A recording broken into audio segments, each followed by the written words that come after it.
Fala rapaziada do Marra Esporte Show. Como vocês podem ver aqui, o estúdio está um pouquinho diferente, mas o apresentador é o mesmo. Cody Marrento, diretamente de São José do Rio Preto. Deu uma deslocada um pouquinho grande demais aqui nesse final de semana, mas por um excelente motivo. E o excelente motivo, além da melhor partida de futebol americano que vai ter no estado de São Paulo esse ano, é a honra de estar entrevistando ele, Cody James Lamoreaux. Yeah, very good. There Very you go. good. Yeah. E rapaziada, só queria dar uma coisinha aqui, uma palhinha, que hoje o podcast vai ser um pouquinho diferente.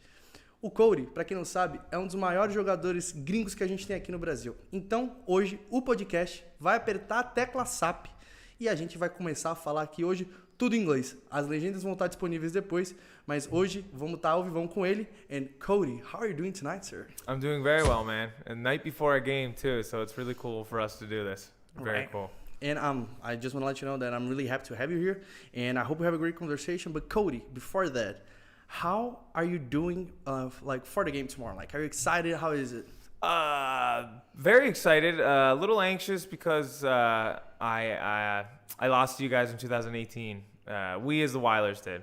So I have like a little chip on my shoulder. I'm more anxious. I wanted to play you guys when I found out you guys were playing in the SPFL. Like, marked my calendar, made sure. I was like, okay, we got to see them here. And wait, I'm just thinking about is this game against the Rhinos like the only loss you ever had in Brazil so far? No. We had we lost to the Storm 7-0, but we had a lot of adversity. Coach Alex, he had dengue during that whole bye week, so he wasn't really there to give us instructions, coach us the way he wanted to be coached.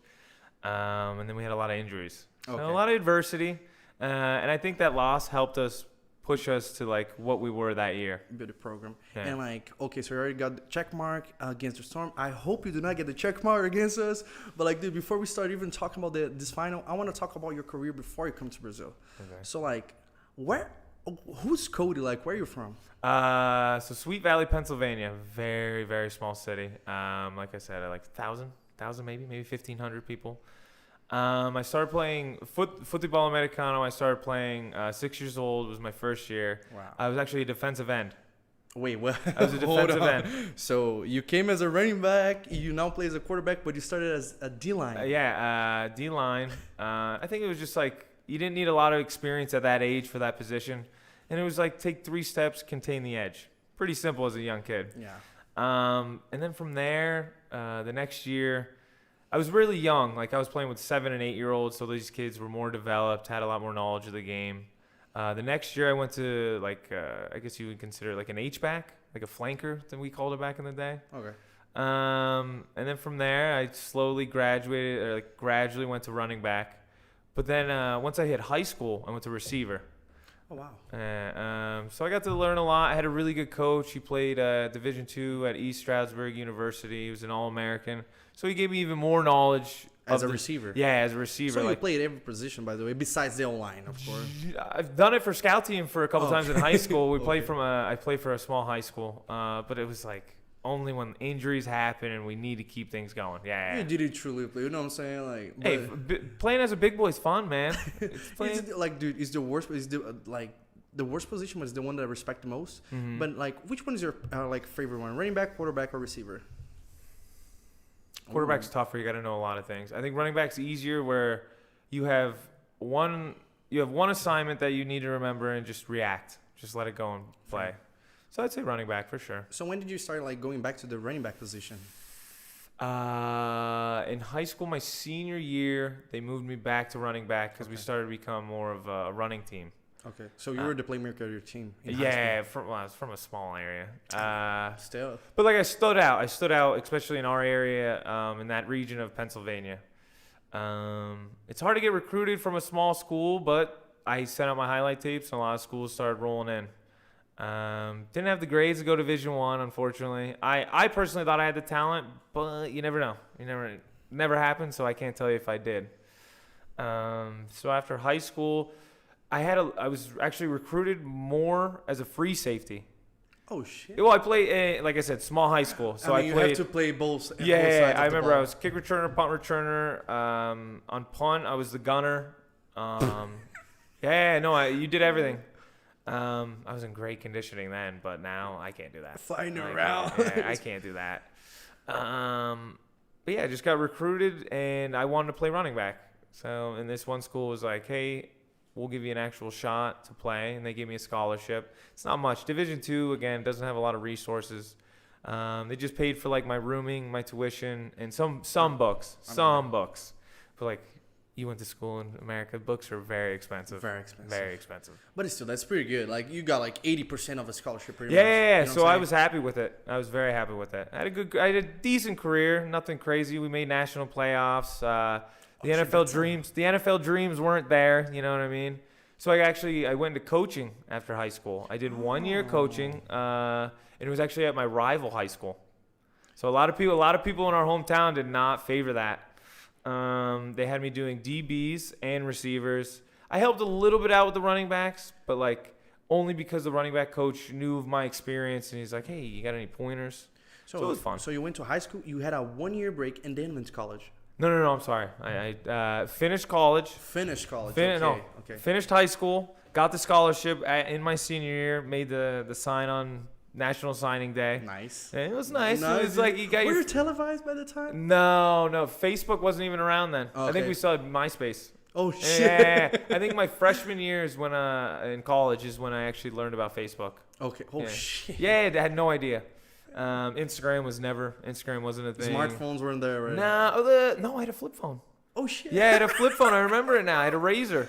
Wow, I'm getting old. Wait, we don't want to talk about age here today. Don't worry about it. Got the scholarship, went there, finished the 4 years. My degree is in human kinesiology, sports medicine. Just a fancier name. A fancier name for sports medicine. Still nice. It sounds tough. It sounds real good on paper too. Like, oh wow, but it's just like the human anatomy with like the athletic motion of it all. Yeah. Okay.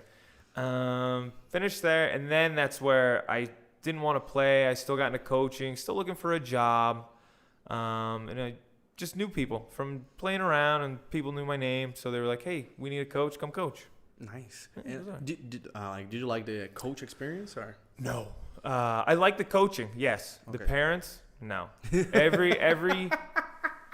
A lot of the thing was the parents thought I had more pull with the head coach because of my name in the area, in our small little area. I mean, everybody knew you already from high school. Yeah, and like a lot of that coaching staff knew me from playing me for 4 years. Like, but I remember the one that really I finished the year, but halfway through the year, the team we were like a 500 team. Okay. Like our winning percentage. We weren't bad, middle of the road. Young kids, and I just remember one of the seniors we all thought wasn't as good, and his father, he would work out at the facilities when we as coaches were breaking down film, blah blah blah. And I remember I was leaving. Okay. And he literally I waved to him because I know him, we know each other, and I wave and I stop. I don't stop. I'm gonna keep going, but he opens my car door.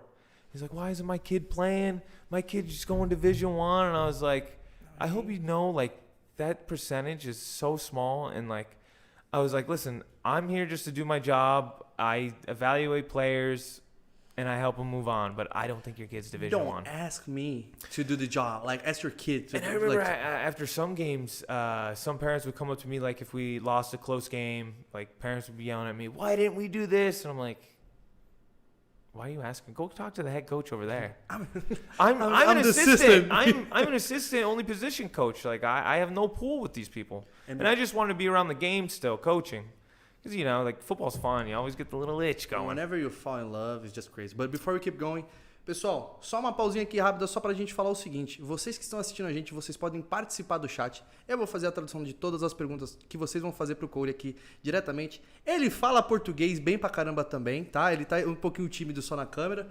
Só que vocês podem fazer as perguntas direto aqui pra gente. E também não se esqueçam de se inscrever no nosso canal. Ajuda demais a gente crescer e divulgar cada vez mais os nomes do esporte que fazem todos os esportes do Brasil crescer a cada dia. But we're just gonna keep going here. We're gonna keep rolling. Even Matheus Camargo saying Camarguinho, te amo, lindo. I love Camargo. Cody, you're a myth. Beautiful Cody. He's giving you God. Cody lindo. Man. Well, that was one of my first words, so I call everyone lindo. Lindo? Yeah. Oi, lindo, tudo bem? Tá bom. You know Portuguese so well. I know enough to especially fool my family and friends back at home. They think I know a lot, but my wife, like, she catches me.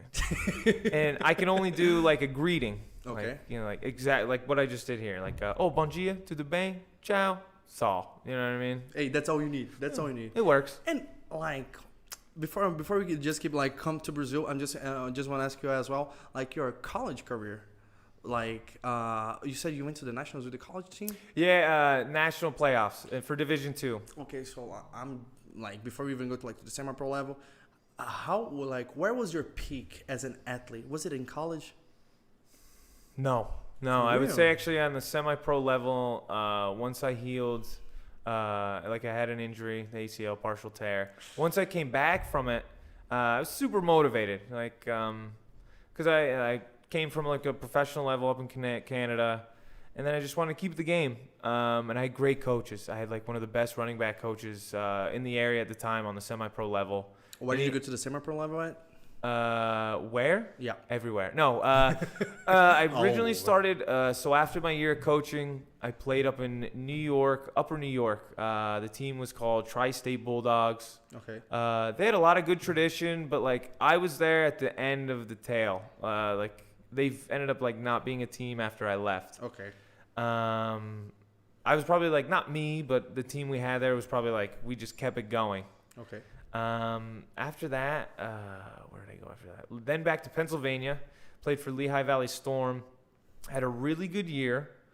And how is it like to play in the semi-pro in the United States, by the way? That's a question a lot of people ask here. It depends on the league. Okay. Like some leagues, you generate a lot of like ex-NFL talent, ex-college athletes, or former college athletes. But depends on the league. Most of the leagues I played in were super competitive. Okay. But if, you know, I remember, I think it was 2013, my first year playing in semi-pro, we weren't in a good league. Okay. So, like, there And can you make a lot of money out of this? No. Semi-pro, you make nothing. For real? Really, really. You make nothing. You pay to play. Similar like Brazil. I'm like... You pay to play.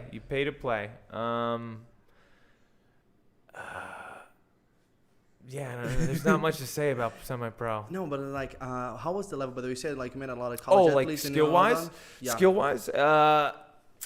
Again, like came down to the league. I remember my second year when I came back to Pennsylvania, we played in it was called the WFF. A lot of like, you played the whole East Coast, like from Maine all the way down to Florida. Like you would travel a lot. Nice. So it was a good league. But why would you play that if you're not a high school player anymore, you're not a college player anymore, you're not getting anything out of it? Why do you still play? The love, man. Like you said, once you fall in love with this sport, hey man, that's it. That's all. Once you fall in love with I think without this sport, I probably wouldn't be who I am personally. I wouldn't have learned, like, you learn a lot of lessons through playing this game. Like a lot of humility. You know, if you go through a lot of stuff. Really, mentally, physically. You know, you have to stay dedicated, even if you play, you have to be dedicated if you want to be good, I should say. Yeah, but the semi-pro, it's very competitive. Depends on the league, like I said. Depends on the league. Depends like who you're gonna face and all that. And like, how long did you play before you were like, okay, I'm done playing semi-pro. I'm gonna go like overseas, or I'm gonna go anywhere I can to make a little bit of money out of football. I never. You never thought about making money out of it then? You were just like trying No. After a while, my dad was like, "Hey, you're getting pretty good. Why don't you like send some films out?" But I never knew overseas existed. All I knew was NFL, CFL, Arena. Didn't know Germany existed. I knew the NFL had the Europe League back in the day, but I didn't. After that folded, like I didn't think there was any existence really. Oh crap! Yeah, like when I came here to Brazil, like I was like, am I getting tricked? Am I coming to play soccer? Futebol, sorry. But yeah, man, really. I and I remember when I. Can you imagine coming in as a running back and you're like, okay, you're gonna be the goalkeeper, like. Just tricked. No, but like I knew when I knew like the guy who helped me get signed, Dion. He was originally signed to the Weilers. I knew he wouldn't lie to me. Okay. He was a scout for a couple arena teams, so I knew he wasn't pulling my legs. So how was the transition for you to be like, okay, yo, Dion, like this happened in my life and I need to keep playing football. What's up? Like, what chapter of life were you at? Like, what happened for you to call him? So I had it 1 year in the CFL. You went to Canada. Yeah, made practice squad money. Nothing. I'm not NFL or you know what I mean. How much stuff like a practice squad money in Canada? Maple syrup into pancakes. You can live off it for a couple of years. Oh, nice. But not long. You gotta have a job still. Like after it, you know what I mean. You gotta get back to the real life. Yeah. But I would always take like jobs, like warehouse jobs. You know what I mean. Work a morning, go out and train, then you go train with your team. Because again, the love for the sport, man. You gotta keep it going. Bro, like whenever you start playing football, it's just like there's no way you can stop out of it. Like whenever I'm like 26 and my body hurts and I'm like, nah, I can still play like 10 years. I don't even know if I'm gonna be alive by that time, but I still just want to keep doing it. I think now meeting my wife and having a child, our daughter Cassiana, like it changes your perspective. I still have so much love for the game, but I can only give so much. You know what I mean? I want to put my time for my family now.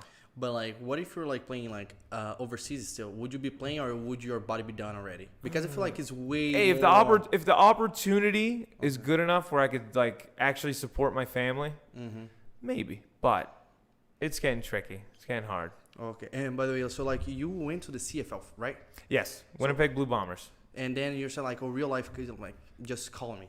Real life was like, okay, you need to do a job, like you need to have something, and then you didn't make to the pro level of the CFL. Practice squad, you're still a pro, but you don't pro. see. You're not on the active roster. You're not. Why weren't you though?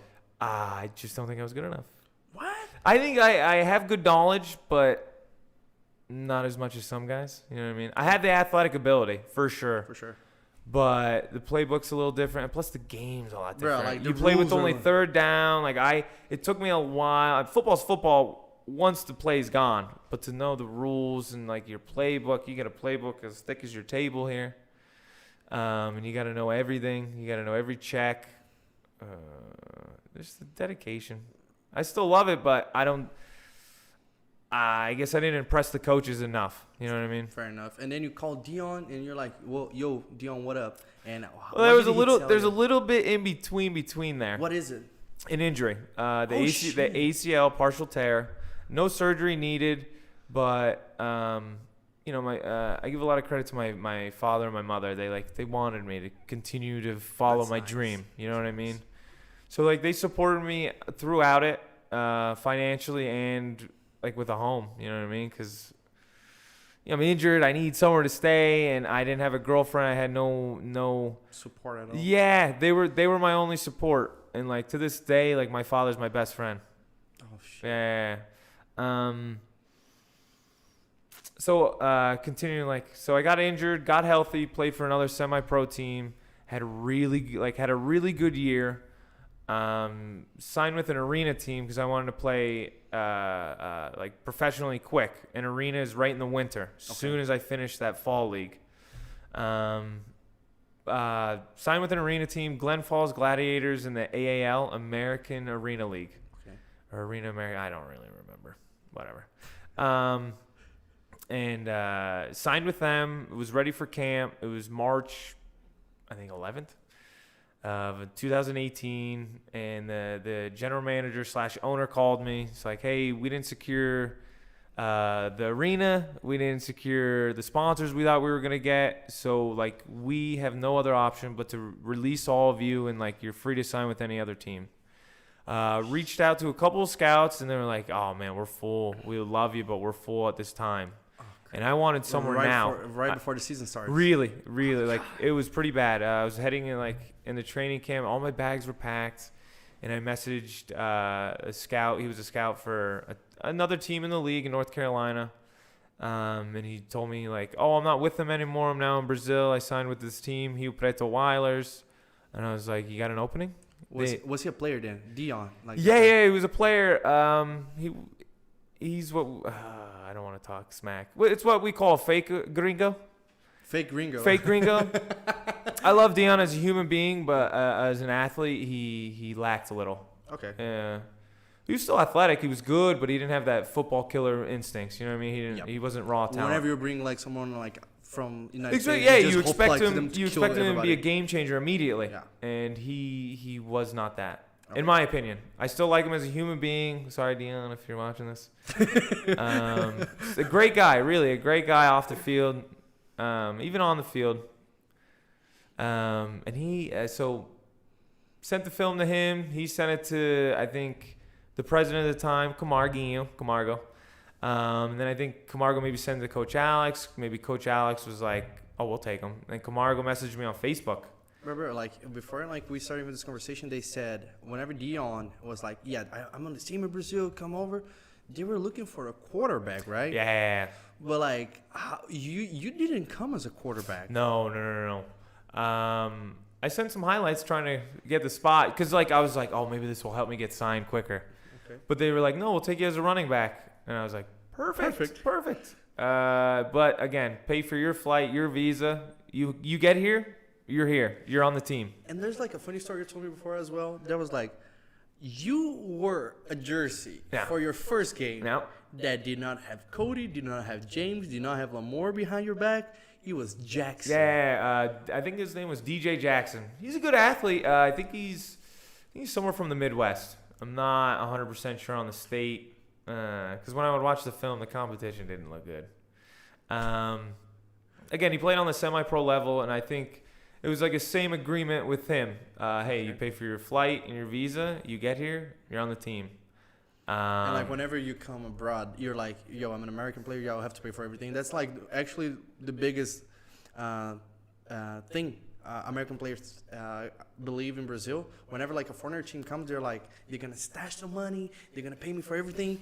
And you're like... No, once they told me what they could offer me, I really had to sit down and think about it. But I just saw the opportunity. I was like, oh, go play in Brazil. Why not? That's a story of a lifetime. Even if I didn't have what I am now here for Brazil, like what kind of career I've developed, I still thought it was a great experience. But again, I didn't know football existed here. Futebol americano. I didn't know it existed here at all. I thought when I signed here, I thought it was soccer. Even my friends, Garrett Artsman, I remember I was in his apartment, like right the night before I left, and he's like, "You really going to Brazil? Like, what if you show up and you're actually playing soccer?" And I was like, well, I'll put the dunce hat on. I don't care. Yeah, but luckily, like, they just signed Coach Alex like a couple months, I think, before me, and he had like good knowledge of the game.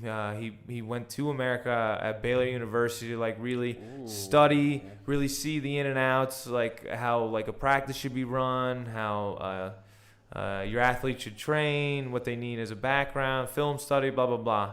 So like I came into a perfect position. Okay. But he had someone on your back that knew the sport. Knew the sport very well and knew how to keep his players accountable. But he was like the only coach at the time. There was a couple helpers, but which year did you get in? Like 2018 is when I came. Oh shit! Okay. Oh shit! Really? Very recent. Well, I mean, very recent because like I always think like COVID never like destroyed 2 years, so it was like 2 years, like 3 years I came in 2018. And like, how long were the Weilers already a team before you came? I think it was in 2020. It was their 10-year anniversary. Oh shit! The Weilers has been like they've been around. They've been around. But guys would tell me like at first like they would like play without helmets, the pads. Oh, bro, well, the equipment alone, even when I like would buy a pair of cleats, you pay so much money here, bro. Whereas like a pair of cleats here is like half of a minimum wage. A shoulder's like 2 minimum wages. And a helmet. It's outrageous. No, and like people would be like, before, of course, like funny stories about Brazilian sports. Yeah. There was like flag and there was football, and in between they had a great idea called half pads, which was you're gonna play with shoulders but not helmets. That's interesting. That's dumb. Like that's concussions all over the place. I would rather play without shoulder and a helmet. Yeah, for sure. I'd rather dislocating my shoulder than breaking my hand. Yeah. Like, you know what I'm saying? And like you did, thank God, you did not step in Brazil whenever that was happening. No. But how was Brazil and how was Rio Preto Weilers whenever you first stepped into the city? What was nice within my first night here, Coach Alex messaged me. He was like, "Hey, we had a game, and 2 days later versus Santos Tsunami." And he's like, hey, shit. you're going to start, but I need you to come watch some film, get an idea of our offense. I went to his apartment. I'll never forget. It was like a monsoon, raining real bad. We went to his apartment in like a little room within the apartment complex, and we just watched some film. And then we watched film. The next day was the walkthrough, similar to what we had today. Okay. And the heat. Wait. When did you arrive Brazil, by the way? March. Okay. So whenever you left, was it like in Philadelphia? Was March. negative 90. Yeah, it was cold. It was cold. It was nothing the when end I was of winter. And then you came to São José. People here, they have like a son per person. Like, it's crazy. How was your first walk through, Cody? I vomited through a walkthrough. I remember, I'll never forget it. We lined up in empty, and I just went over to like the number 3 to the strength, and I just look over and I'm like, hold on. I walk back, and it all came up. Everything I ate prior. Oh my Lord. Another thing, the diet here, rice and beans with some type of meat. Always I love it, but it was different. It was very different because we eat like this religiously here. It's crazy, right? Now. But like, you know what I actually enjoy? Couscous. Couscous? Yeah. Shout out to Walber Tyson. He makes one of the best couscous. And Fernando Mendez. They were former teammates on the Weilers. Mendes was up, like northeast, right? Yeah, so was Walber, and they make good couscous. Dude, that's the best couscous. It's like northeast. Really? Don't ever eat couscous from São Paulo. It's completely different. My sogra's, my mother-in-law, she's originally from the Nordeste. So, like, she makes good couscous, man. And by the way, I'm just letting you know that you're, like, having a lot of comments here. I'm just going to read some for you. Okay. And, like, Leonardo Rezende just sent a gold emoji for you. You're the gold. Glauci Fuso. Oh, Glass. What up, boy? Where's my niece? At home. Sorry, Glass. Rafael Soares in the house. Matheus Camargo is like, Weilers was created in 2010. Oh, okay. Well, that makes sense. 2020, 10-year anniversary. Commander 085 is saying that mustache is gorgeous. And people are just like enjoying like the fact that we had half bad. And people are complimenting your mustache. Please do another. My wife does not enjoy it. She does not. Well, I don't upkeep it. No idea. I always do something weird for each championship. Okay. In 2018, I had the whole handlebar as blonde. Okay. And then 2019, I think I did. No, I shaved my entire head. Hands on there in that game. Shaved my head, and then, I don't know, my dad's got a mustache. I respect my dad more than anyone in the world. So I was like, hey, I'm going to grow a stash. I mean, I respect the stash. Yeah, I enjoy it, but my wife's not a big fan. I should keep it a little upkeep, but it's like... I'm going to shave after this final. Oh, as soon as we're done, win or loss, my wife's like, it's gone. And I agree. It's getting a little raggedy. Bro, and I'm trying to eat some acai, and can't get the acai out of it. Bro, you're saying a lot of like Brazilian food. Like, how was the cultural shock for you, by the way? Whenever you came, you ate rice and beans, you ate couscous, acai, and you had never heard about that before. How was like the food first when you came? Now I prefer Brazilian food. When I first came, again, the rice and beans, and it was mainly chicken or carne, burger meat. I liked it. I like food. I like the carbs. I understand. Like, I went to school for like to be like with nutrition, and obviously comes with an athlete. So like, I enjoyed it. It's good for you. Good carbs, good protein. It wasn't bad. But then once I found out what acai was, this is how I found out what acai was. So my first year here, I ended up getting Zika. Oh shit. Yeah, I recently just had dengue. I'll get to there. That was really bad. Oh shit. I prefer dengue over COVID. Dengue was horrible. But back to the Zika. You got dengue, COVID, and Zika? All in Brazil. All different times. Not at the same time. Okay. So my first year here, I got Zika. It started with, I was seeing my wife at the time was the girlfriend. After a practice, I went to her house, and I had like a little bit of rash. And also Dion that day said like, he killed a big mosquito with a lot of blood. And I was like, mosquitoes don't bite. And normally nothing bite. Even here now, I still don't get bit. Like, so it's super rare. But then like I show her this rash, and she's like, she didn't know English at the time, so she like translated, saying like mosquito. Yeah, we'll get there if you want to talk about it. She's like, I think you have a rash from like a mosquito. Show me a picture. I'm like, oh yeah. Well, then I tell like Camargo like, hey, I don't feel good. Like I just felt sore. Like I got in a car accident or something. Nothing too bad. But then like I had like not good energy. Then like Lizo on the team, he took me to the hospital, like get everything checked, ran tests, and they're like, your protein enzymes are down, so we think it's Zika. Yep. So I was like, oh, God. They gave me an IV, pumped me full of the IV. I felt better, but yeah, Zika. And that was your first. Wait, but I have so many questions right now. We can go for the disease or go to a girlfriend that did not know how to talk to you. How was it like to meet your wife, not like your girlfriend at the time? So we met actually through someone on the team. Our offensive lineman, Pedro Cedillo, our left tackle. Okay. He worked with her for the radio. They were doing like a sponsorship thing, or not a sponsor, endorsing some kind of show, some event, whatever. And he told her briefly, like, oh, we're having an American come in. Like, maybe you can like show him around the city. She added me on Facebook. We didn't speak for first 2 weeks, but then she just randomly messaged me like, hey, you enjoying the city?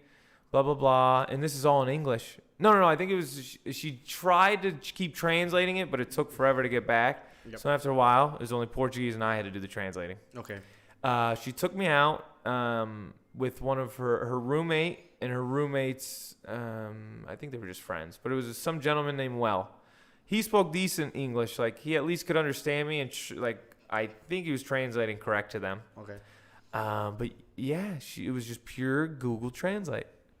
But like, I really enjoyed, Brazilian women are way different than what I'm used to, Northeastern Pennsylvania women.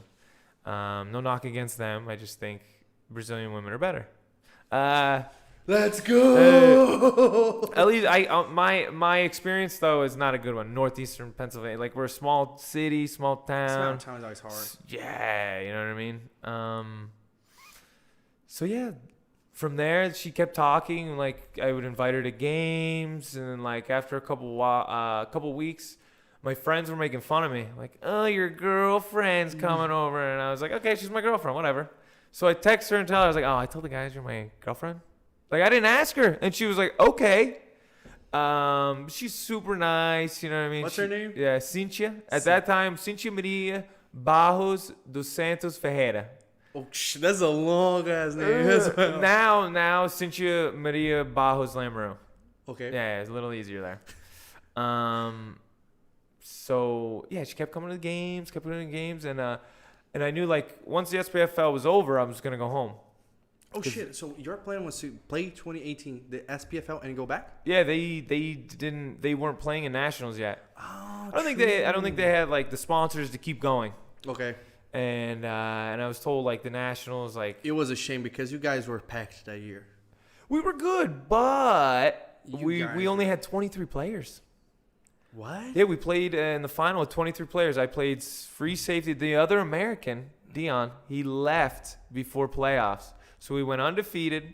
He said he got a job or an interview for a job to be a ticket sales rep for the Dolphins, Miami Dolphins. And I was like, hey, man, it's your life. It's your decision. Do you? But yeah. I don't think he was also enjoying his Brazilian experience. Like, I took full on. I accepted the culture. I accepted the people. They accepted me. I don't think he had a good time. That's weird, though. Because, like, whenever people come to, like, a hot place like Brazil, they usually love it. It's like, that's odd. I don't know. We had a girlfriend back at home, so that could have played with his strength. I don't know. This is just going off what I think. I can't speak for the man. Yeah, of course. Yeah. And then, like, dude, you guys were packed and did not play the second semester. Mm-mm. But did you stay in Brazil after the SPFL? You went back home. Yeah, so midway through the season, I told my girlfriend at the time, I was like, hey, do you want to, like, come visit my family? And she was like, oh, I'd have to do, like, the passport and get the tourist visa. I was like, hey, if you can get it, I'll buy your ticket. She ended up getting it. And I got hurt. I got hurt in the finals really bad. What happened to you in the finals, by the way? So we had the lead, 21-13. We had the ball. We were driving to score. and it was just a freak accident where I was just trying to run out of bounds, and the guys were going to tackle me. Of course. Well, one guy was on me, and when I went to go step out, like my ankle was it was turned. And then like I think it was 21 on your team. He just came to get me further out of bounds. It wasn't a bad hit. Nothing was dirty, but it just like how my ankle was already twisted and him adding the weight. Oh, fuck. Oh, like I felt my ankle touch the ground. And I remember I was hurt. I'm rolling around, and Camargo's like, "Can you go?" I think Camargo just thought I was tired.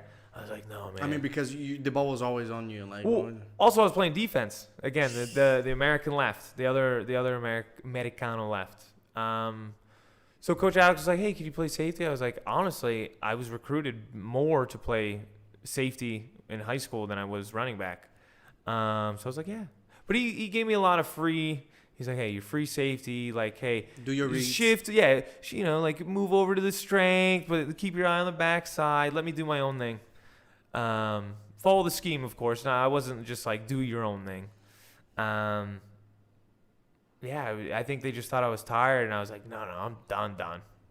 Crap, but like, did you break your ankle or something? No, but the ligament ripped off. Okay. But that's the biggest question. Was it dirty or not? No, I don't believe it was. I don't think it was, really. Because truly. people are just like, yeah, the right on like the. Even my father would have told me, like, he watched the game live. He's like, no, there's nothing you can do. Freak accident. Like, I truly don't believe it was. Everybody was like, okay, Lusa only won because you guys are dirty and you guys broke Cody's ankle. I'm like, when did he? We didn't even see it. That's a bad stigma. I don't like that about Brazil. Like, if something happens, they immediately think the worst. Where for Lusa, now the Rhinos, I don't think that was going through his head. I think he was just trying to make a play. And hey, that's football. You know how it is. Injuries happen. Hey, I'm just glad to hear that, but I'm really sorry that like whatever happened because you were definitely like the game changer of your team, and whenever you take it, like even like the motivation for the team goes down. Yeah, you could feel the energy. You just like, bro, I'm like. We were trying to hang in there, but like we had our best receiver now play free safety. And after as I watched the games over the years, because we watched that game for a little bit of motivation, and our free safety just had the receiver, he had no idea what he was doing. It's not his fault, but I remember like it was trips right, he's all the way to the left. Oh crap! Like he's thinking like the backside. I don't know. But hey, he did what he could, and like your quarterback took full advantage. As he should. And by the way, I have one question, everybody. Like, you had a fumble at the final, right? Yeah.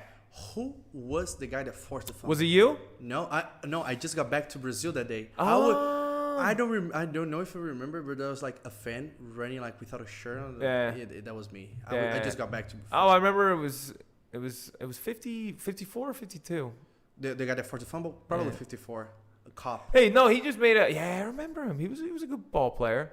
No, I got an injury in steamrollers. Hey, he made a good play, but I also had a contusion, so like I had no grip, and he just made a perfect play, just the way it went. Yeah, I remember seeing that. No, he had a good play. No, because like the guys were asking because two guys touched that play, and everybody was like, "Who was it? Ask him because we need to know who was the fumble." He was like. Probably one of the most physical linebackers I've ever seen playing in Brazil. Yeah, he was pretty good. I liked him. I liked the style. I liked his attitude too. He didn't like talk smack. He was just a hard-nosed ball player. I liked that about him. And by the way, I have to ask you that, like, how is it like to play semi-pro? You play CFL, you play arena football, and then you came to Brazil, where football is just starting. Let's be honest, like football here has for as long as like Futebol americano has been exist, you're still very new. We are like not even teenagers yet. You know what I'm saying? Like my grandfather played. I'm like a third generation football player. Yeah. So you were starting this in Brazil, like you came to like a nowhere land. You know what I'm saying? How is it like to see like the players here developing, and how was football in 2018 and now in 2022? Do you think like evolved a lot, or? I think it did, but I think also the pandemic hindered it a little. Oh fuck yeah! Because you can't get together. I know individuals can get together, but if you can't come together with your coaching staff and like everyone, you're not gonna grow as a team or an organization. You're gonna grow as an athlete, you know. Yeah, as an athlete, you can only get so good, but like as a team, you need to work your scheme to become a good good team. For the competition wise, there's some players. There's some players where they stick out. Like yourself, I can tell you have good experience. You know, like you know your reads, you know how to move your feet the right way. In the state of São Paulo, though, I don't think the competition's that good overall. Yeah. But again, I find out more as now I live here. Like teams don't practice like they should. Like we play once a week, maybe twice.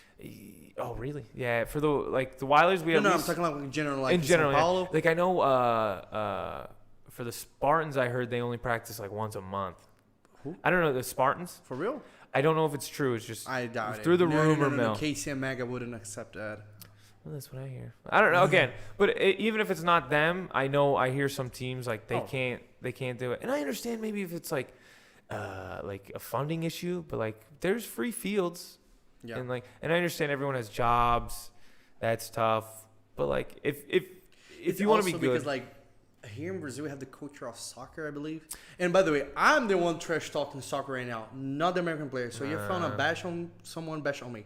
But I'm like soccer here we have the like culture of the guy that doesn't really need to practice that much to be the greatest one, you know what I'm saying? And I'm sorry, in another sports, there's no way you can do it. Michael Jordan wouldn't be Michael Jordan if he didn't practice his ass off. Tom Brady, the same thing. Michael Phelps. But soccer, we had like the best soccer players in existence, like after the 90s. After the 90s, I'm going to say Romário. He was known for missing practice. Neymar. Really? Yeah, I know Neymar. I mean, like the culture of like soccer player here is like they're the stars. They don't need to do this stuff. Yeah. Other sports, like we're not used to the culture of waking up at 5:30 in the morning to go to practice, then go to college, and then doing weights. You know what I'm saying? Like we're still young on this preparation. But you live in Rio Preto, which is like a smaller city compared to São Paulo. Yeah. Like there, some people take like an hour 30 to get to the practice. Here's like 20-30 minutes. So how's the culture in your team right now? Like, did you see that improved since you came in? Night and day. I remember when I first came here, we still had basically the same schedule, but not as many guys could commit during those bye weeks. Game week, magic week, what we call it. Everybody's showing up. And at the game. But then, like, when you come to the game and, like, I can't speak for Coach Alex, but, like, me, it frustrated me. Like, now you come and, like, you don't know what you're doing. Now, not all of them. But, like, I remember we had, during the week, we would have night practices. I remember we had, like, 8 guys. Shit. 8. That's both ways. Yeah. So, like, but Coach Alex, he was very creative. He made good drills. You do what you could do with the guys you have. So we still had practice. We still, like, we had that solid core that we could get the build rest. on. Yeah.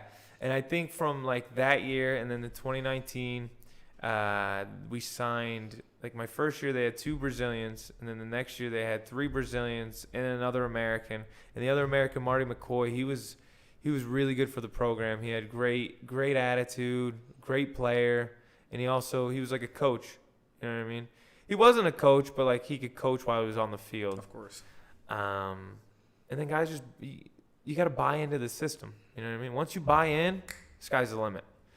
But yeah, I think the Weilers, they're on the up and up. I don't think we get enough credit, but I'm being biased because I'm in the Weilers. Yeah.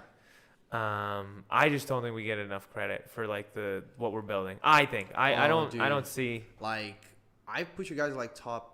Let me see. I have to put Gala. I'm taking. Yeah, like, I agree with that one. I would put, like, the Weilers on top, like, for sure, top 7 nation-wise, easily. Yeah. And some people sometimes put it down because we're from São Paulo. Rhinos and Weilers, you know what I'm saying? Like, our state championships, like, is building up. The SPFL is doing a great job, but it's still, amazing, yeah. we still have a lot of room to improve. And with that, like, how was the impact of, like, American players and Brazilian players? Do they respect you guys more because y'all came from the land of football? I don't know. For real? I thought you would feel that, like, right away. I I do some, but I think for overall, I don't think people, me specifically, I don't think people, I don't think they like me.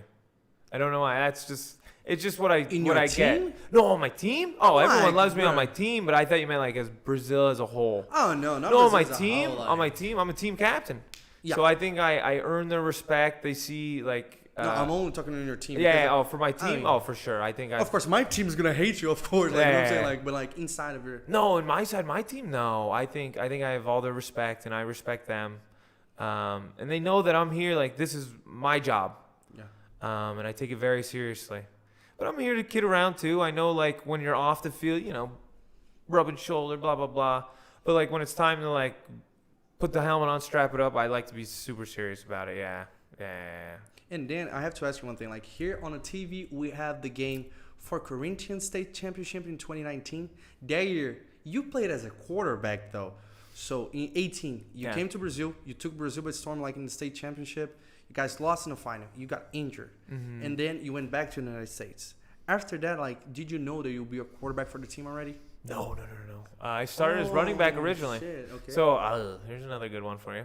So I went back to America. I played for the same semi-pro team that I played for the year before I signed with the Weilers. Okay. Knew the owner, did real well. We worked out a salary. So like, cause I lived from Pennsylvania, like you would pay for expenses that I needed, like to make sure I was there for the team. But I had the ankle injury. So it took me a little bit. And then when I got healthy for their week 9. The ankle wasn't 100%, but like I could still run like I normally run. Within the game, it was a play action. I'm carrying it out, and like the play's over, but an offensive lineman or defensive lineman are still going at it. The defensive lineman throws the offensive lineman over right into my knee, and it bent my opposite. My right knee is where I hurt the ACL. The left knee now, it like bowed in, and I ended up having a grade 2 MCL tear. And I didn't tell the Weilers really. Camargo knew of it, but I didn't make it public. But I had like in my Do we area. have breaking news right now, or? Well, this is 2019. I don't care now. So I wasn't 100%. When I came here, I still had to wear my knee brace. I wasn't 100%, really. I ended up tearing my quad. I'll show you if you want it. Well, it healed now, but like I was overcompensating. Okay, of course. And I tore my quad, but the coach knew of that. The coach knew the tear, but now it healed not correctly. Like there's a big indent. Okay. But now it's healed. I saw the same physical therapist that helped me with my knee. He was like, "No, you're fine now." But like, if I want to have surgery to recorrect it, I could, but I don't care. It's fine. It doesn't. There's no more pain. So I hurt the knee, rehabbed it, came back to Brazil. Wasn't 100%. I started as running back. We were playing Storm. I don't remember if it was our second game. We were playing São Paulo Storm. I ended up doing like a small. I tweaked it a little, so I couldn't run as well as I'd like to run. We ended up losing that game, but our quarterback he's young. He was young at the time. He didn't have much experience. Had a horrible game. I'm gonna put the word, but like, yeah. I love Praj though. Praj is one of my good friends here. But he miscommunication. We called for a certain call we had like a certain call to sneak it, and we also had a certain call that was similar to it to spike it. He heard the sneak it. We were about to tie the game up. Like we had the momentum. He goes to sneak it, fumbles it. They recover. They run the clock out. Game over. From there, I think it was me. I personally asked Coach Alex. Like I was like, "Hey, I'll play quarterback," because it was just like that's a big. Shit! You put you're like, I'll do this. Yeah, I'll play quarterback. I don't mind. Shit! I thought the Weilers put you first whenever they're like, okay, you're the best option. We're gonna do it. No, I think they preferred me at running back at that time. Plus, I did too. I liked running back more. My body wasn't as beat up. So I asked to make the switch, and then I made the switch I think the game after that, we played like cane cutters. But again, I was raw, like didn't really train too much. Couldn't even hit a slant. Like I was overthrowing my receivers, you know what I mean? Yep. But then as the year went on, got a little better. But then in the semifinals during practice, I rolled the same ankle that I hurt against Lusa. So like coach didn't even start me for the semifinal against the Oshalots that year. So Praj, he started again. Okay. But then he ended up getting a little of an injury. Nothing like to end it. But then like Coach Alex, he put me in.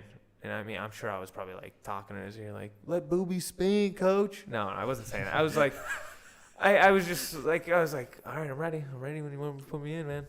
Because I've never, in everywhere I played besides the CFL, like I always started a game. So it was super, I was like, I'm here to play, let me play. So then we played, and I was at quarterback. But then like we had mini-tron, so our scheme was nice. Like sometimes he would go he'd go at quarterback, I come to running back, so it was hard to defend us. But yeah, and then when the pandemic, I was like, I don't want to be quarterback in 2020. I want to be running back because there was a lot of responsibility as a quarterback. So they brought in another American. We played the one game, and it was over. Yeah, pandemic. I go back home. I play for it's a little bit above semi-pro. You do get paid, but it's based off your performance. Okay. East Penn Raiders, their name was, and it was actually the owner was my head coach for that New Jersey team. Okay. So I knew him. You knew. And I had he gave me a good shot to start on the team, and it was a 3rd-year program that he started, but he at least let me earn a spot. I ended up becoming the starter for week 1, and then as the season went on though, every game we rotated. We had 3 running backs. I started the first and the second game, but then the second game, the second string started, and then the 3rd game I would start, and goes back and forth. I don't know, maybe it was a matchup thing he liked. I don't know. Played there, but then as that season ended down, we were in national playoffs. It's first you play within your region. We were playing New York, New Jersey. Did you know you would play for that team whenever COVID hit in Brazil? Yeah, because the owner was in my ear. Okay. Once he started the team, he would always be like, "Hey, when you know your season? Hey, when you." Right now, he actually just bought another team. Wants me to come play quarterback for that team when I'm done here. And I was like, "I'm done." So with that East Penn Raiders during after the pandemic, when you're still here, you're not playing. We got in the national playoffs. We're in the semifinal, and our quarterback, he had an injury, and I thought he shouldn't have started. I thought they asked me to be it, and I was like, I'm ready. I'm a gamer. But they started him, and it was 30-0 in the 4th quarter. They finally were like, all right, it's your turn. 4th quarter. Man. First play, because I was having a good run game. No one blitzed me. They just all sat back. They're they're all waiting for me to run.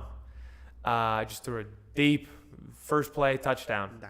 It was a nice ball. Well, the receiver, he was in New York Jets camp. He was in the Baltimore Ravens camp. He was a good receiver, man. Just throw up in there and hope he's Jordan Holman, I'll never forget. He's a great guy, great human being, still good friends to him to this day. And he was like, just throw me the ball, man. Okay. But we ended up losing, and then I didn't know if I was yet going to come back. I wanted to stay home, help take over the family business. But then Coach Alex was like, hey, we're going to come back. We're definitely playing the SPFL. This is when everything starts. And I looked at my parents. I was like, "You think it's all right if I go?" And they're hey, you don't have much years left, so get it in now. Again, another supportive. And my parents I'll introduce you to them in the game, bro. I'm a football family. I remember when I would play baseball, basketball, track and field. I would even say when I was little, oh, I'm doing this only to stay in shape for football. It was the only thing I thought about. Like you said, man, the love of the sport, man. It's no other.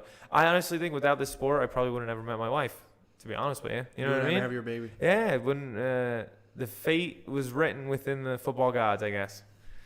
So again, back with the East Penn Raiders, season ended, talking to Coach Alex, and I was like, hey, I want to play quarterback.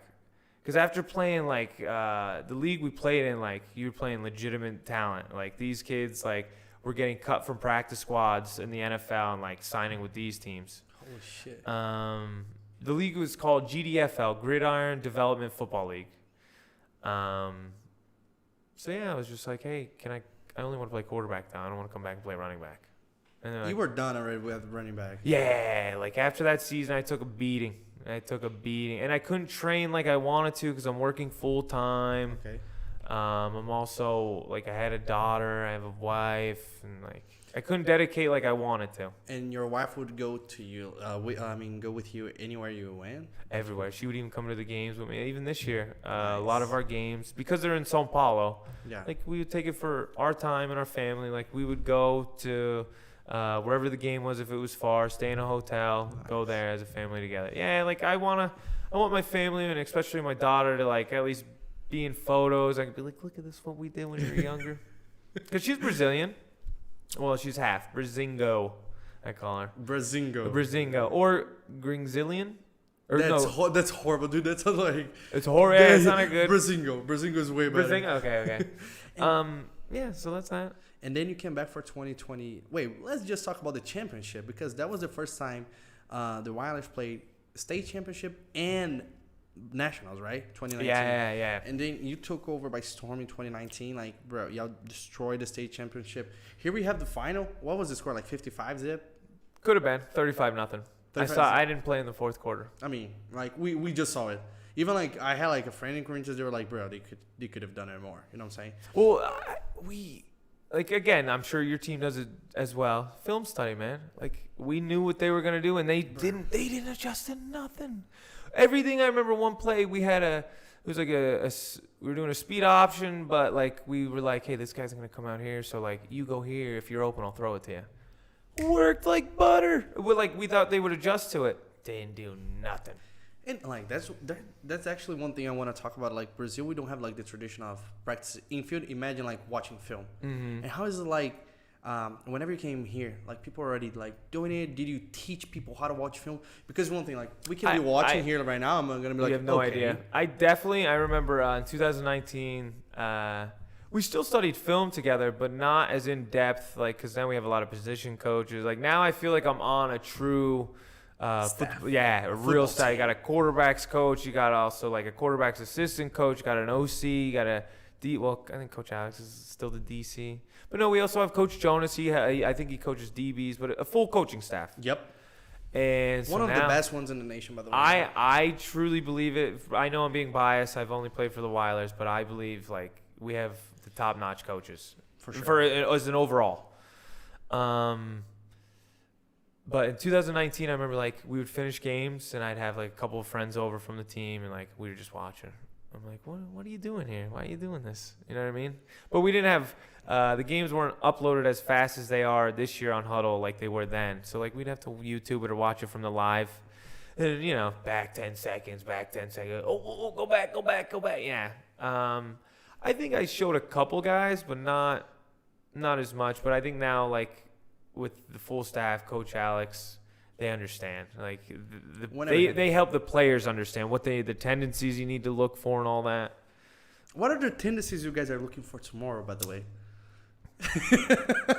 To win. Shit. Okay. To win. That's our only tendency. We hope you do not reach this tendency. Yeah, man. Hey, I'm super excited for this game, and I know my parents are here. I know we talked about it before this. Like, shit. My parents are here. Is that the first time your parents are here in Brazil? My sister, yes. Okay. My sister, yeah. My parents, no. They came actually for my wedding here in Brazil. Nice. Me and my wife, we had to get married twice. Once here in Brazil to help me get, and in America to help me get my residence here.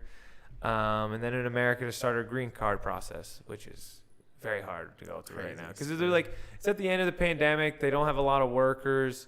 We're here in Brazil. It was still tough, but not as tough. I got it was half the time. Like it took us like that where I'm still waiting to hear back on some things for certain forms I need to fill out. And are you thinking about going back to the States after this year then? As of right now, yeah. So yeah, we're not gonna have Cody next year. No, unfortunately, as of right now, no, man, I'm done. For real, like. Oh, I'll still support. I'll still be on social media. But I'm talking about you on the field, like either in the lines or maybe there, like on the sidelines? No, Brazil, no. For no. real? I just don't think. I think I want to coach, but I wanna spend time with my dad. I know he's older. I don't know how many years I really have with him. I want to spend time with my family. So I think I've taken my career as far as I can go. I know I could go over to Germany, but like I remember with Cincy, she's like, "I'll go, but like I have to get my passport," because I had a couple teams in the GFL 1 and 2 to try and like get me, and I was like, "Yeah." And I like look at my wife, and I'm like, "You're pregnant. We can't go there."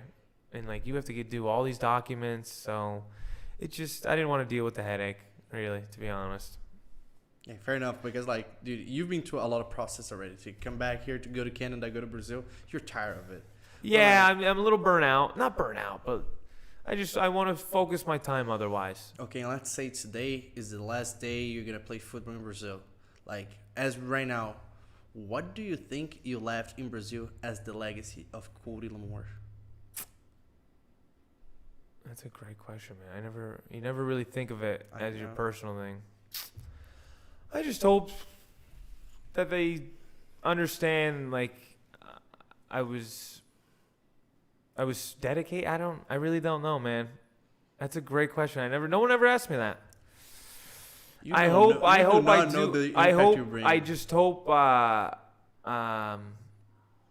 I'm remembered for being a great teammate, a great friend, a great sportsmanship, having great sportsmanship. Because I know during the field, like in the game, like you get heated. Things are said, but it's like after the game, we talked about this before, like it's over. You know what I mean? Like how me and you were sitting down civil, we're about to play each other, hitting each other 100 miles an hour. We know for sure there's going to be one time we're going to be like, yo, hitting each other. But like, you still here right in front of me. Yeah. Like I respect that a lot. Yeah, and I really, again, thank you for having me on here. But what I leave, like I said, like I hope people remember me as just a good player. You know what I mean? Like nothing's crazy, nothing special. But I would like to be known as like the best ever American to come to Brazil. But I don't think I can have that title because of KC. He's been here so long, man. But I hope I can inspire some kids to actually see the true dedication that it takes. Because, bro, my life has been dedicated to football, as I'm sure is yours. You know the time, you know the dedication, you know, like you got to film study, you gotta be active in the weight room, you got to do all those things. So, that's all. I hope that's all that's left. Do you really think that's like you're gonna leave behind? I truly believe you're gonna leave so much more that you don't even think about it.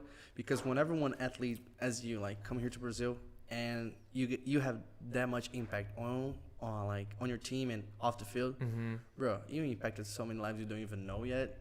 I've only scratched the surface because there's so many guys that like they add me on Facebook and like I'm not even friends with them because like and then I like accept it and I read it and then like you're an inspiration and like that's humbling, man, because you know I dedicated my whole life to this sport, so it's cool to see like stuff like that happen because it's not the NFL, but like this is my NFL. You know what I mean?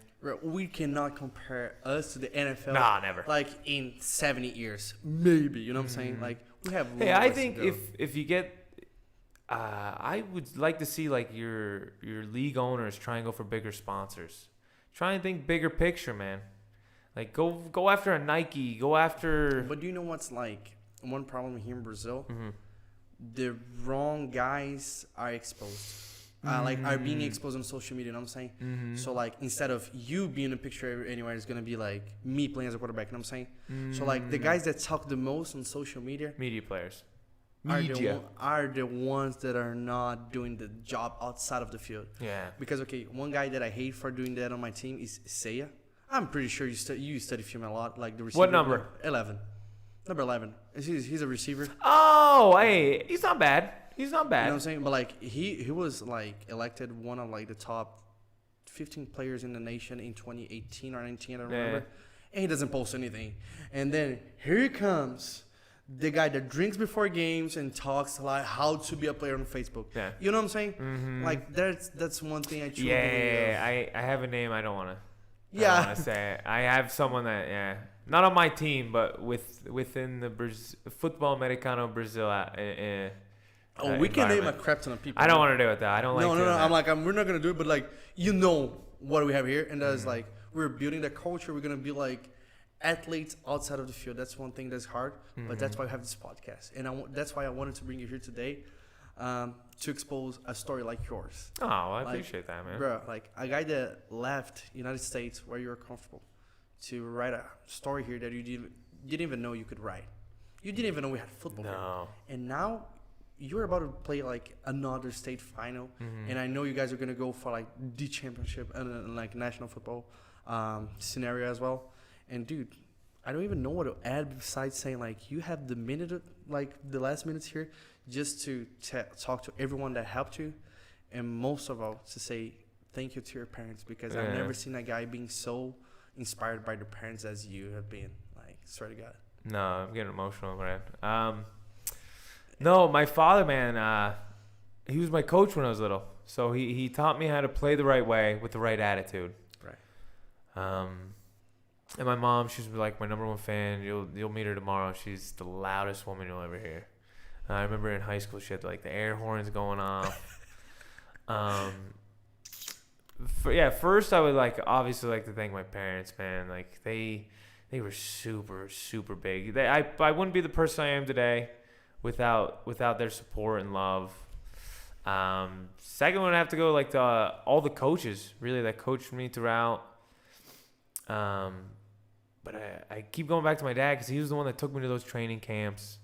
I remember he's like, you got to go see better competition to get better. And I think that's what set me apart, especially from my region, where I went out and I competed with better athletes than I could even imagine, and it helped me elevate my game. I thank God for Dion for showing me the Weilers. Thanks, Dion. We give the whole Weilers organization for giving me the opportunity. You know, I'm a small town kid with not a lot, I have pro experience, but not as much as players I'm friends with. Put me on the spot. So many people I want to thank, just for helping me. But if anyone, my wife, the biggest supporter as well. She didn't even know the sport existed, and now she loves it. She's like my mom was like, she gets really into it. And I hope when my daughter grows up, she sees what kind of work ethic is needed in whatever she does, that you need to go 110% in it, whatever it may be. What if she's a musician, if she wants to be a ballerina, if she wants to, whatever she wants to do. I hope she knows that her dad will support her, and that you have to give it all. You have to buy in. You have to do everything. I don't have too much for that one. You put me on the spot for that one. I didn't. We have to put you on the spot. No, obviously that's what makes a good podcast. Appreciate it. Yeah. If I had to give anyone all my credit, it would definitely be my father and my mother. I saw that. I love them with all my heart. And I know I was not an easy. I wasn't in a lot of trouble, but I hung out with not the best of crowds when I was growing up. And being the football star of your little small town, you know what I mean? That a lot of eyes were always on me. And my head coach in high school, he was a big part. Coach Carl Kern. I played at Ohio State in the 70s, so he was real old school kind of guy. He didn't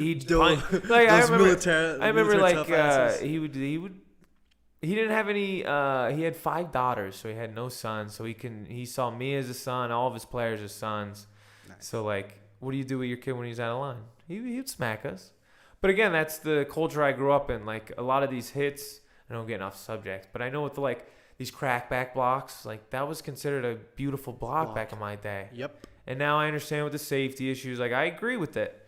But football, it is getting a little softer, but it is nice to see they they're Thinking trying. about the Yeah, players a they're little thinking bit about the more as players well. more. Because the NFL tried sweeping that under the rug. If you ever watched the movie Concussion, Oh yeah. I was scared to watch that movie. So like, bro, like, do you know who was the first one to watch that movie in my family? My mom. She's like, you You're gotta done. stop You're playing done. football. I'm like, no. And I watched the movie. I'm like, I still do it. Once you get the bug, bro, it is It's- worse than an actual. Guys, I swear, I'd rather be destroying my body to be with people I respect, with people I love, people with the same vision as I do, than being like out every weekend drinking my ass off. And I'm saying, like, bro, it's like you're gonna destroy your body no matter what you do. We're gonna be old, so why not do that with something that is good for you? You know And what I'm saying? especially the camaraderie, man. Bro, like nobody understands. Like no, this. yeah, Like, this would not- exactly, yeah. This would not happen if there was like no sports. No, yeah, I 100% agree. Yeah, because you sweat blood and tears and you're frustrated and you spend so much time with these people, that your teammates, your coaches, that like, I remember, now I've been with the Weilers so long, almost half the Weilers were in my wedding. Oh, shit. Really. Coach Alex was one of my best men. Camargo, Wilmer, Lizo, a bunch of teammates, Luan Gomez, PPA, like so many of those guys. Now I consider them my family. The whole Weilers too. Like Ianni, she's like the general manager. Her husband Sam Rye, Max, their son. He was like, I remember when I first came here. They would always come to like the Republica, like where we all stayed. Okay. And like they would bring us pizza, and I would always play with Max. Man, I love that kid. And I just saw him today too. Gave him a big hug. Coach and like I see like Coach Alex. We have now daughters around the same age, pandemic babies, I guess you could call them. Yep. Yeah, it's crazy to see like our lives grow together outside of football. Like one of my teammates, PPA, he had a kid. Camargo with his family. Like I'm good friends with his parents now.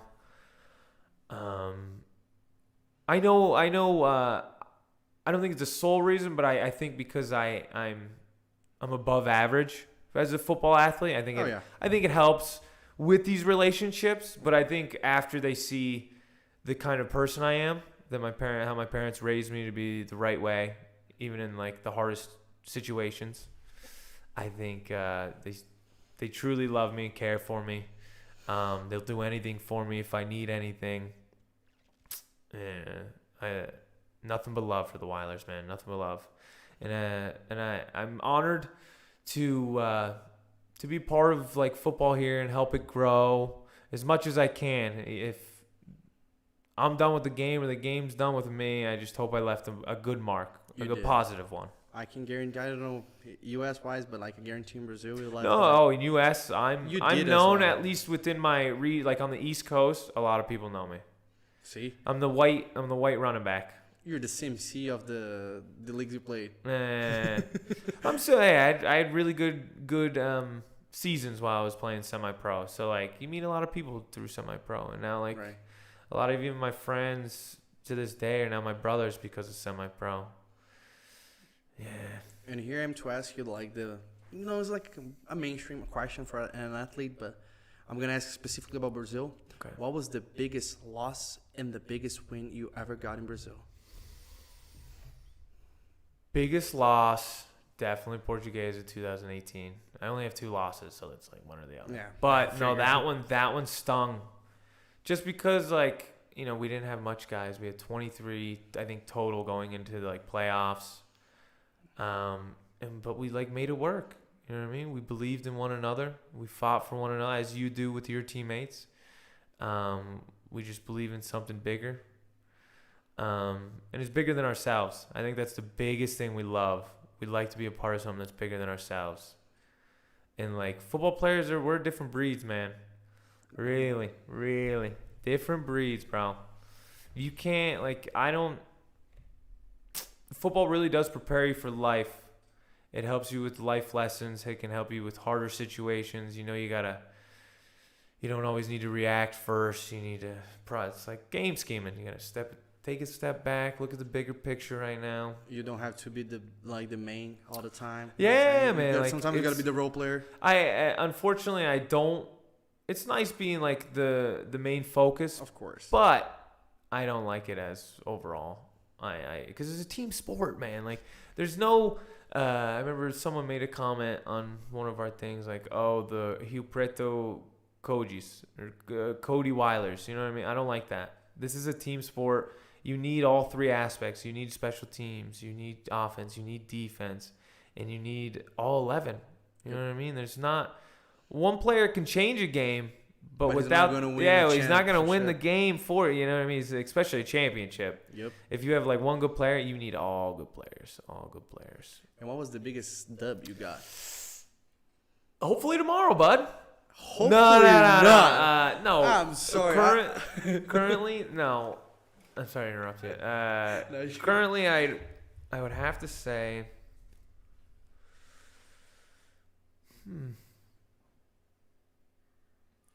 Wow, that's a good one. I don't know. It would either be this one or the national championship D2. Yeah, but we didn't get, like, because it's D2, we didn't get as much credit. That was like a big win, but I'll say this. I'll say the SPFL Against Corinthians? Yeah, because it was just like, it's one of those beautiful things where you put this game plan together and you execute it almost to flawless. Everything goes right. Really, really. Because everything we wanted to do worked because we practiced it. Like, over and over and over. So, yeah, I'd say the Corinthians this win. Okay. And right now, we are going to that place where we're both exhausted already from this day. You practice twice, and we have to go home for the biggest day tomorrow. But I would like to leave you a minute to give you a free speech right now. You can say thank you. You can trash talk me. You can do whatever you want right now. And the camera is right there, and it's all yours. Okay. Is this hearing me good? No. First off, thank you to my wife for always supporting me. And she sees how hard it is for the resources and the finance it is here for football. Like, I'm not here making a living. Like, I'm scraping by. And thank you for all the support. And then she actually went out and got another job. Like, got a job so we can stay here. Yeah, I love you, Cynthia. Thank you so much. Then to all my coaches, Coach Alex, for, he's now like my brother. And as brothers, you fight. But we don't have, like, fights. But I think I can feel when he feels I'm not being coachable. You know what I mean? So I thank you for accepting my flaws, and thank you for letting me be the athlete that I am. Coach Vaughn, I'd give a thanks to, because, again, he let me do whatever I want in 2019. Our current coaches, Coach Heitor, it's awesome having him. It's an honor playing with you. You have very good knowledge of the game. Coach Stir, she's another one. She's got great knowledge of it. She's got a very, very knowledgeable of the game. Coach Eric, he's like the QB's assistant, like quarterback coach assistant. I don't know if he would. I think he told me privately, like, he only came back because of me. So I really respect that. All my teammates, all of them. I can't name you all, and I won't name one just to point out one, you know what I mean? So I want to thank you all my coaches, but really to my father. It all comes back to my dad and my mom. My father more especially, because he supported me when financially I couldn't keep going. And mentally. There was times, with injuries, you're frustrated. You don't know if you can come back to be the same athlete. But I love that man, and I hope I made him proud. I just hope I made him proud. That's all I got for that one. Shit. You're going to make both of us cry. Yeah, man, right? It's, dude, I can't even tell you, man. Like, that is my ride and die right there, man. And there's times, like, we don't have a conversation watching a game, like an NFL game. Like, we don't talk. But, like, I'll say something, and then it'll start. Like, you know what I mean? We just have the greatest time being around each other. And he was my coach since I was little.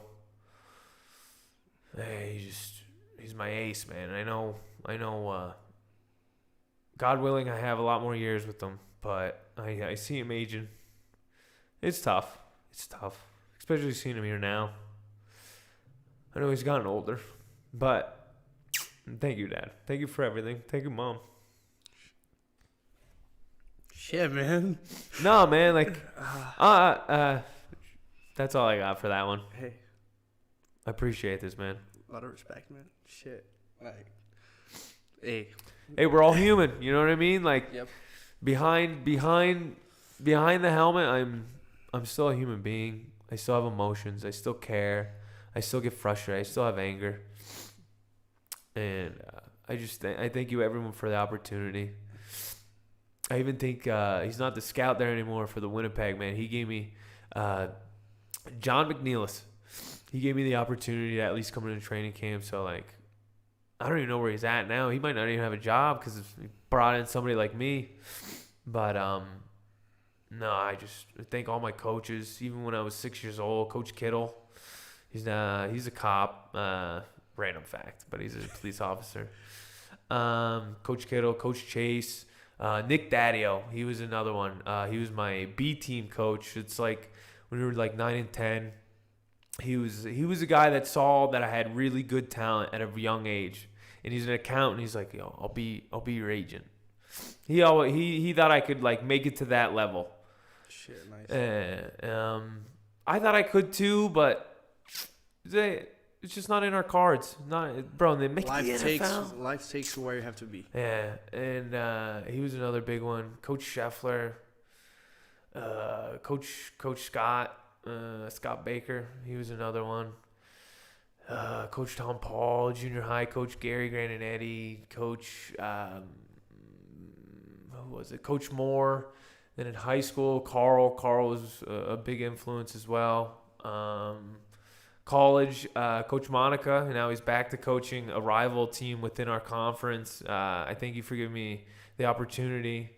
And I was originally, they wanted me as a receiver, but they wanted me to, like, after one day of camp, they're like, we think you'd be a good running back. And I would split time with the starter, and then, like, as the years go on a good program, you split time. So I was never a starter. I was second string, but I played a lot. Who's after that? There's too many people to think. Like, you just keep going. Like, there's so many people that I can think of. You put the credits in everyone, but you could not think of the impact that you had in someone's life. You know what I'm saying? That's I think what helps those like a Kobe, or I'm not a Kobe. I'm never on that level. You're Cody. Yeah, but I think because you don't think, you just put in the work. You know, like you become obsessed with the grind. I can keep going. Coach Michael Kiefer, Chief. He was another big one. Love that man. I played for him on those semi-pro teams. He was the president of the other one. Coach McDaniel, he's now retired vet. He was my one head coach for a semi-pro team. I don't know. I think that's about it. I don't know. I could keep. If I really if you think about it, it's gonna be like 20 names. No, I really could. Richard Schofield. He was kind of like my older brother that wasn't my brother. Okay. He was when I was in junior high. I was like 13. He was a receiver for the high school team, and he was another guy that showed me like what it takes to be as good as I am. And it's super cool to see, like you said, like I might not even know the impact, but it's cool to see that it was not all for nothing. You know what I mean? Because in America, North America, this is still America. The dream is NFL or bust.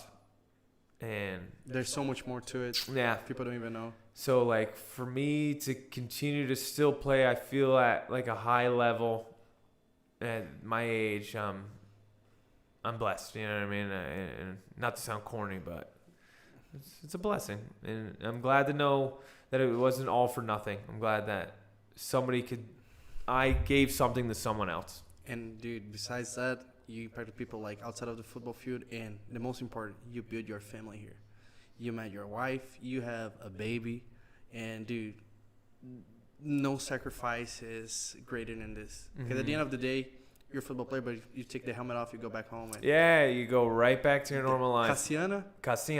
There's Cassiana waiting for you with Cynthia. Yeah, at home. There you go. And she's going to be a great soccer player. I know that for sure. Hey, shoot her. I got her playing a little bit. And do you want to see her in the national team for Brazil or the U.S.? Well, the women's soccer in the U.S. is pretty good. Yeah. That would be cool. But whatever she chooses in life, if she wants to be a teacher, a doctor, whatever, I support her. I prefer a doctor, you know what I mean? Of course. But she no. needs to buy the house in Fort Lauderdale Yeah. for you, know what I'm saying? Yep. But no, whatever our little girl decides, I support her. I mean, I'll also, I'll steer in the right direction. I'll try, you know what I mean? You're still a dad. You know yeah, what I'm still a father. I'm nervous about those teenage years, I'll tell you that. Yeah, that's normal, bro. But no, I just... You wish you was like 5 for the rest of our life. I know that. My dad has I have 3 sisters and I'm the youngest one, so trust me. My dad, if you want advices, you can take from that guy over there. Yeah, okay. And you're the baby of your family? Yep. As am I. And I'm like the black sheep, that's what you said in the U.S.? Oh, yeah. No, I am as well. Yep. I am as well. I mean, I went outside, you went outside. You know what I'm saying. Exactly. Yeah. You know what I'm saying? Mm-hmm. And Cody, I just want to thank you. I can see you're tired, you went to practice already. Yeah. And I know whenever you go back home, you're going to watch film on us. Now I'm going to watch film on us. Yeah, no, it's like been we on. already know. Yeah. And I just want to let you know that I had you here to show sportsmanship to the highest level. Tomorrow, we're going to be on the field beating the shit out of each other. Literally. You want to make my dad cry. I want to make your dad cry. But, in a good way, you know? Yeah. But, outside of the field, we're still humans. You share your life story with us. You impacted so many people, and I want people to know that because the sport is thankful for you. And I'm thankful for you to be here today, and I hope tomorrow you have the worst game of your life. I hope you throw 5 picks, 2 fumbles. For you as well. And, dude, I'm excited about tomorrow, but as am I. Tonight, I'm thankful to have you here. Thank you, man. I really appreciate that.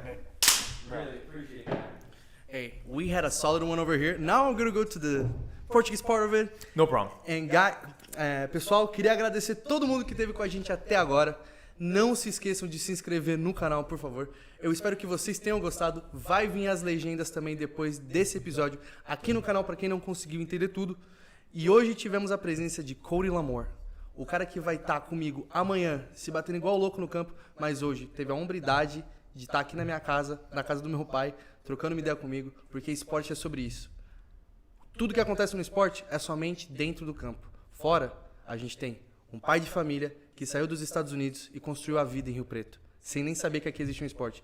E tem eu, um cara que fez o caminho oposto. E hoje estivemos aqui, frente a frente, conversando sobre a coisa que a gente mais ama. Então, pessoal, não se esqueçam de se inscrever, porque vão ter conversas assim, de novo, aqui no canal. Mas hoje eu queria agradecer especialmente a galera do Rio Preto Weilers, que amanhã vai estar em campo contra a gente, do Guarulhos Weilers. Não percam essa final que vai passar na TV Cultura às 14 horas. Vai ser o maior campeonato da história do estado de São Paulo, a maior final, e vocês podem acompanhar em casa. E hoje, mais uma vez, tivemos aqui ele, Cody James Lamoreaux, the stash guy, right? Obrigado. Um beijo para todos vocês, vejo vocês amanhã e um abraço. Até semana que vem, pessoal. Beijo.